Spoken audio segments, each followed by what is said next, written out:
Hello friends, இன்றைக்கி நம்ம என்ன பார்க்க போகிறோன்னு பார்த்தீங்கன்னா சாஃப்டான எக்லெஸ் கேக். அது மட்டும் இல்லாமல் இது குக்கர்லேயே பண்ணியிருக்கேன். எந்த அளவுக்கு சாஃப்டாக இருக்குன்றதை பாருங்கள்.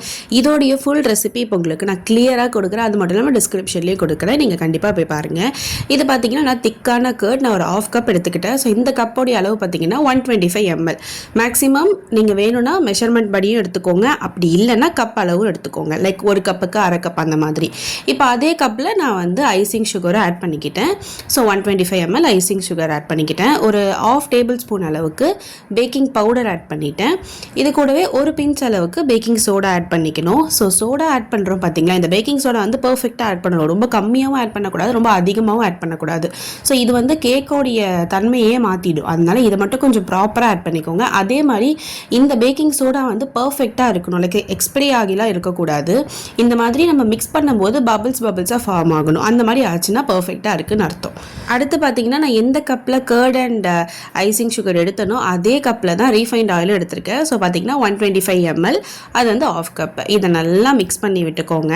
இதை நல்லா மிக்ஸ் பண்ணதுக்கு அப்புறமா நம்ம இதில் வந்து மைதா சேர்க்க போகிறோம். ஸோ மைதாவுடைய அளவு பார்த்தீங்கன்னா 250 mlன்னு அந்த கப்பில் மெஷர் பண்ணியிருக்கோம். So 1 cup. நான் ஆல்ரெடி சொன்ன மாதிரி நீங்கள் கப் அளவு எடுத்திங்கன்னா ரொம்ப ஈஸியாக இருக்கும். லைக் எந்த கப்பில் நீங்கள் மைதா எடுக்கிறீங்களோ அதில் பாதி கப் தான் கர்டு, அதுக்கப்புறம் ஐசிங் சுகர், ஆயில் இதெல்லாமே எடுக்கணும். ஸோ அது ரொம்பவே ஈஸி. அதனால நீங்கள் வந்து ஒரு கப்புக்கு 1/2 கப் அந்த மாதிரி ஒரு மெஷர்மெண்ட்டை எடுத்து வச்சுக்கோங்க. இது ரொம்பவே ஈஸியாக இருக்கும். இப்போ மைதா போட்டதுக்கு அப்புறமா இந்த மாதிரி ஸ்லோவாக மிக்ஸ் பண்ணிகிட்டே இருக்கலாம். ரொம்ப மிக்ஸ் பண்ணிடக்கூடாது. இந்த மாதிரி ஒரே டைரக்ஷனில் ஸ்லோவாக மிக்ஸ் பண்ணி விடுங்க. இப்போ இதில் வந்து நம்ம பால் சேர்க்க போகிறோம்.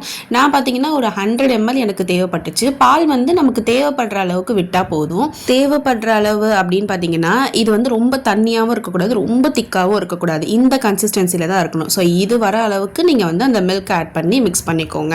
இப்போ வந்து ப்ரீ ஹீட் பண்ணிக்கலாம். குக்கரில் வந்து நான் சால்ட் ஆட் பண்ணிவிட்டு ஃபுல்லாக ஸ்ப்ரெட் பண்ணிவிட்டு அதில் நமக்கு தேவையான ஸ்டாண்டை வச்சுட்டு தான் நம்ம ப்ரீ ஹீட் பண்ணணும். ஸ்டாண்ட் வைக்கிறதுக்கு முன்னாடி ப்ரீ ஹீட் பண்ணாதீங்க, அதுவுமே ஹீட்டில் தான் இருக்கணும்.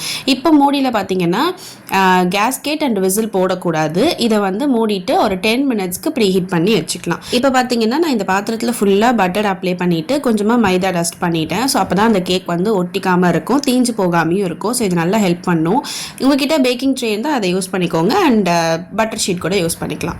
இப்போ வந்து இதில் நான் கொஞ்சமாக சாக்கோ சிப்ஸ் ஆட் பண்ணி நல்லா மிக்ஸ் பண்ணிவிட்டு நம்ம ரெடி பண்ணி வச்சுருந்தோம்ல வெண்ணெய் தடவி டஸ்ட் பண்ணி அந்த பாத்திரத்தில் இதை நம்ம ஊற்றிக்கலாம். ஸோ ஊற்றும் போது இந்த மாதிரி தாங்க இருக்கணும். இது பர்ஃபெக்டான கன்சிஸ்டன்சி. ரொம்பவே சூப்பராக குக் ஆகியிருக்கும். உள்ளவும் கரெக்டாக குக் ஆகிருக்கும், அவுட்டர் லேயரும் சூப்பராக குக் ஆகிருக்கும், தீஞ்செலாம் போகாது.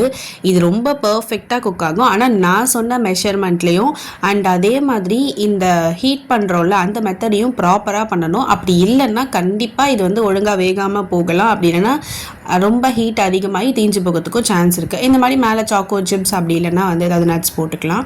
இப்போ 10 மினிட்ஸ் ஆகிடுச்சு. இதுக்குள்ளே வந்து நம்ம ரெடி பண்ணதை எடுத்து வச்சிடலாம். ஸோ இப்போயுமே வந்து கேஸ்கெட் அண்ட் விசில் போடக்கூடாது. இதை வந்து க்ளோஸ் பண்ணிவிட்டு ஒரு 35 to 45 மினிட்ஸ் ஆகும். இந்த கேப்பில் வந்து நீங்கள் ரொம்ப லோ ஃப்ளேம்லேயும் வைக்கக்கூடாது, மீடியம் ஃப்ளேம்லேயும் வைக்கக்கூடாது. ஸோ இன் பிட்வீனில் நீங்கள் வச்சுக்கோங்க. ரொம்ப கம்மியாக இருந்ததுன்னா ரொம்ப நேரம் ஆகும். மீடியம் ஃப்ளேமில் வச்சுட்டிங்கன்னா கண்டிப்பாக தீஞ்சிடும். அதனால் கொஞ்சம் இன் பிட்வீனில் வச்சுக்கோங்க. இப்போ பாருங்கள், இது அழகாக ரெடி ஆகிடுச்சு. எந்த அளவுக்கு ஒட்டாமல் இருக்குன்றதையும் பாருங்கள். அது மட்டும் இல்லைங்க, இந்த சைட்லலாம் வந்து நீங்கள் ஒரு நைஃப் வச்சோ இல்லை இந்த மாதிரி ஏதாவது கம்பி வச்சோ எடுத்து விடணும்னு அவசியமே இல்லை. நான் உங்களுக்கு காமிக்கிறேன் பாருங்கள், அதுவே ஆட்டோமேட்டிக்காக ரிமூவ் ஆகிருக்கு. அந்த அளவுக்கு பர்ஃபெக்டாக குக் ஆகிருக்குன்னு அர்த்தம். ஸோ இந்த மெஷர்மெண்ட்டை நீங்கள் கண்டிப்பாக ஃபாலோ பண்ணுங்கள். எந்த கப்பில் நீங்கள் மைதா எடுக்கிறீங்களோ அதே கப்பில் பாதி தான் கர்ட் எடுக்கணும், ஆயில் எடுக்கணும், அதுக்கப்புறமா ஐசிங் சுகரும் எடுக்கணும். அவ்வளோதாங்க. இதை நான் உங்களுக்கு பின்னாடியும் காட்டுறேன். எந்த அளவுக்கு சூப்பராக குக் ஆகிருக்கு பாருங்கள், நல்லா கோல்டன் கலரில் இருக்குது. அவ்வளோதாங்க. இதை நான் உங்களுக்கு போட்டு காமிக்கிறேன். எந்த அளவுக்கு அழகாக சாஃப்டாக இருக்குன்றதையும் பாருங்கள். என்னுடைய ஸ்டைலில் சொல்லணும்னா இது ஒரு மஸ்ட் ட்ரை. அவ்வளோ சூப்பராக வந்திருக்குங்க. அதுவும் குக்கரில் எக்லெஸ் மெத்தடில் தான் பண்ணியிருக்கோம். ரொம்பவே சூப்பராக இருக்குது. இது மட்டும் இல்லாமல் நான் வந்து சாக்லேட் கேக்கும் பண்ணியிருக்கேன். ஸோ அதுவுமே நான் ஆல்ரெடி அப்லோட் பண்ணியிருக்கேன். இந்த வீடியோ எண்டில் உங்களுக்கு அட்டாச் பண்ணுறேன், கண்டிப்பாக போய் பாருங்கள். இதே மாதிரி உங்களுக்கு வேறு என்னென்ன ரெசிபி வேணுன்றதை கமெண்ட் பண்ணுங்கள். கண்டிப்பாக நான் ட்ரை பண்ணி போஸ்ட் பண்ணுறேன். எல்லா மெஷர்மெண்ட்ஸையும் நான் டிஸ்கிரிப்ஷனில் கொடுக்குறேன். அதே டிஸ்கிரிப்ஷனில் நான் வந்து மற்ற சாக்லேட் கேக் நான் ட்ரை பண்ணல, அதுக்கப்புறம் ரெட் பனானா கேக் இதெல்லாமே நான் ட்ரை பண்ணியிருக்கேன். ஸோ அதனுடைய லிங்க்குமே நான் கண்டிப்பாக அதில் அட்டாச் பண்ணுறேன். உங்களுக்கு என்ன ரெசிபி வேணுமோ அதை கிளிக் பண்ணி பார்த்துட்டு நீங்களும் செஞ்சு பார்த்துட்டு என்ஜாய் பண்ணுங்கள். கண்டிப்பாக என்ஜாய் பண்ணுவீங்க. அவ்வளோ சூப்பராக வருங்க. அண்ட் இந்த வீடியோ உங்களுக்கு பிடிச்சிருந்ததுன்னா மறக்காமல் லைக் பண்ணுங்கள், ஷேர் பண்ணுங்கள், சப்ஸ்கிரைப் பண்ணுங்கள். பாய்.